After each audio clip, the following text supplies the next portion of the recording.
Hey, GD Talbot here. Been doing a lot of politics lately, so let's do a video about writing. And I think I want to add in there is like writing and politics. Sorry, it's mixed together. But it came up to me when I was on Facebook today discussing writing with people that this same conversation keeps coming up. And basically, and I see it's worded differently in different posts, but basically, what it comes down to is why even have conflict in our stories anymore? And where is this stemming from? Why is this happening in our industry? And somebody got extremely upset with me because I pointed out that the entire time I've been a writer, or should say trying to being self-published and trying to be traditional published and writing steady, it's been about 7, 8 years for me. And this entire time, politics and demographics of author have been pushed really, really hard. Let me get that straight. Not story ideas, not book ideas, not storylines, demographics of author and politics. And he said that's what's leading not just to a lack of conflict in new stories, it's leading to the same conflicts over and over again. And it's part of the reason the industry is hurting so bad right now. It's not the only reason, but it's one of the reasons. And if you think that the book industry and then into the movie industry isn't hurting really bad right now, I don't think you're paying attention. But I get it because there's people out there that say, well, some of these books are doing well. Yeah, they're not considered mainstream books. They're being sold really good because they're really good stories. The mainstream, people out there are not pushing them. 8 years ago, I had not just one, multiple agents well, not me personally. I was watching interviews of agents talking, and they all had the same thing. This was 7, 8 years ago, that we're picking books based on what Hollywood wants to make. Basically, I asked, you mean what people want to watch and buy movie tickets to? No. What Hollywood producers want to make, that are the books we are going to push. And this is why we're seeing this massive decline in the entertainment industry. And I want to point out, I'm not talking about music. I don't keep up with the music industry. I don't know 100% what's going on there. I'm talking about books and movies. And I'm talking particularly about fiction.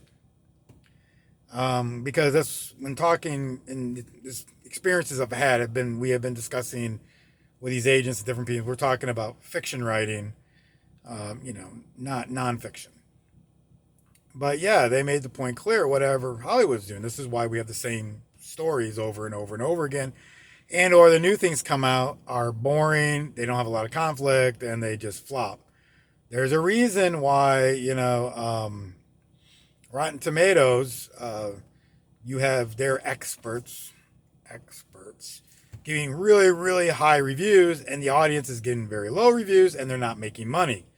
Yes, because you're being forced a narrative, not what a good story is. And a guy got very upset with me about this, that I explained this to him, and basically just tried to call me, imply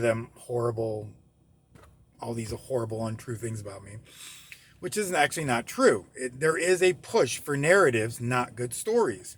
And it's sad that this is happening in our industry because there's a lot of stories out there that could make a lot of money. And I point out, I think there's going to be a massive reset in the book and movie industry because how long are movie producers going to go? They're saying, holy cow, sometimes I don't even make my money back on a movie when I could pick a movie that I know is not the narrative, but will make a ton of money for me.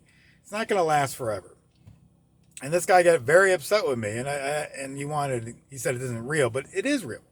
I just gave you an example. I've talked about it in the past. Like I talked to this one lady who is an agent, and nowhere does she put in any of her stuff when she's looking for people to pitch to her that she wanted lesbian romance. She just put down romance. And she said she loved the book from a no-name person. When she found out it wasn't lesbians, the main character was a woman and she was straight. Not only did she immediately reject the book that she was already she was already hooked in, she wanted to publish it. Not only did she send her a rejection letter, she sent a letter to everyone she knew in the industry to blackball her and never let her think. Like, holy cow, that's a pretty forced narrative. Who knows if she would have written, if you had told her, hey, this is not what I want lesbians. Maybe she would have eventually written a lesbian book for you. I mean, like, you want to destroy an entire person's career for not going with a narrative that you want. And you didn't even ask for it. Like, another example is 4 or 5 years ago. I'm thinking about 4 years. I was in a lot of writing groups that support each other during, PitMed and different pitch events. And we helped each other with writings, tips, tricks, to help each other stay on track and stuff. And in our group was a trans man who pitched that he had an 8-page essay or something like that, like an 8-page essay about being trans. And during PitMed event, PitMed said, make sure you put the hashtag that you are an LGBT whatever author. Author demographics have nothing to do with the book. But anyhow, so he pitched, he had an 8-page essay on how to be transgender. And not only was it liked, and anybody who does a PitchMed event, they like it, you go and research the agent or publishing house that likes it, you find out how they want you to pitch, and then you pitch your full manuscript. Oh, also, you're supposed to have a full manuscript to be in these pitch events, not an 8-page essay, but I digress. But not only did they like it, they reached out to him, said, hey, yes, we want this book. We will sign you $250,000, which is pretty much the max for signing, and for an unknown person is unheard of. But contingent that you finish the manuscript. I don't remember how many words it was he was complaining about.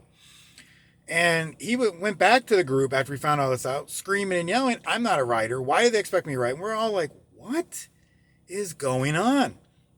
So we try to help him. What is it? How can we help you? You can hire a ghostwriter. I mean, they're offering you a huge amount of money. A ghostwriter might only want like between $5,000 and $20,000, depending on, how high up a ghostwriter you want.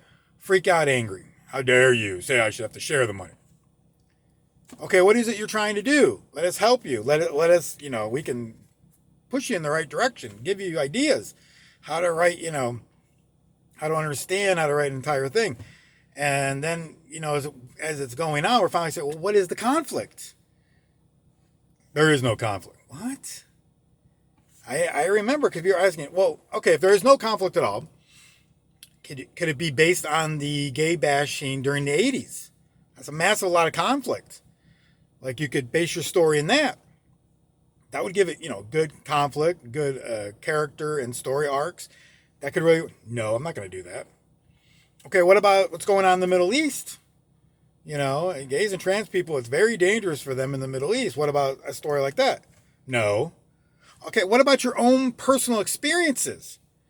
Tell us about the struggles you've had as a transgender person, and maybe you could write about that. And that could give you a story. Like, I didn't struggle. Everyone tells me I'm perfect. What was the 8-page essay about? How everyone should think, feel, and talk the way I do. What? So basically, you were signed to write a novel to get paid $250,000 that you find an insult based on an essay about making everyone think, feel, and talk the way you do. What? Yes, 100% proof. The industry is based on politics and demographics of author, not books anymore. And this is killing the industry. And I want to point out, because everyone's going to get mad at me, Greg, you're a Christian author. Why would you help a trans person? You said it in the words. Person. Anytime someone needs help in my craft, I will help them. I don't care if we agree on lifestyles or disagree on lifestyles. I don't care if we think and feel the same way. If I see so many people struggling to write, I'm willing to help you. I don't care. You can write out, hate me, say I need help with this, and I will tell you, try to give you help. It's about, this is not, said it before in other videos, this is, in our industry is not about cutthroat and beating everyone out like corporate executives. We're about creating. My story shouldn't be your story. Your story shouldn't be my story. But we should pick each other up and help each other out. So I will help people. But what he really got mad about was no one was willing to write this book for him for free. And that's where I drew the line and said, I'm willing to help you out, but I'm not willing to write a book for free for you. But this is just, a couple of examples of how, yes, the industry is based on politics and demographics. It's not based on stories. And, as the last PitMat event, I went and checked and said, somebody on there was saying something about make sure you say you're a person of color author first before anything else. What? I was extremely offended by this. So I went and got my wife and I said, honey, would you read this? And she read it and she goes, this is bullcrap. She said, this is as bad as people saying that I need help to get a photo ID just because I'm black. This is ridiculous. What is wrong with people? And she was offended. And we joked around about, maybe she's like, maybe you should just slap my face and my African name onto a book and see if that gets sold. And we laughed about it because she knows deep down I can't do that. I can't lie to people. It's not in my character. But we had a good laugh about it. But we wondered why not? But we won't. I would never do that. I can't do that to people. I am who I am. If you don't want to read my stuff, so be it. But it was another prime example of demographic of author, not storyline. And this is the thing I think people need to understand what's going on in the writing community. The industry is trying to put the horse in front of the cart. The authors are trying to do it correctly. And it's just that true because you can have a great, awesome story and then change it to something else. Or should I say change it to political demographics. You can change it to racial demographics. You can change a whole bunch of different things in the story once you've written a great storyline.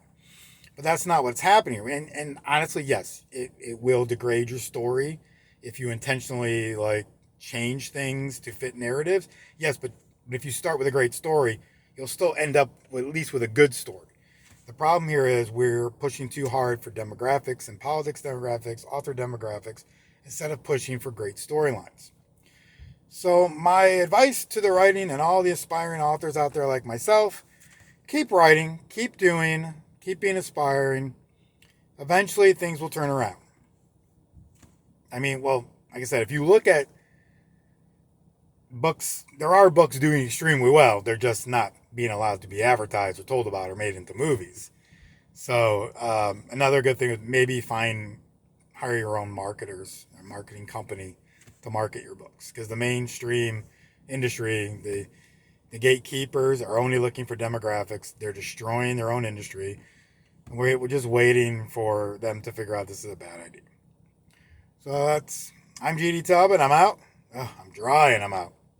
If you see anyone out and about today, say kind words to someone. Be kind. Kind words spread joy. And I'm out. Bye.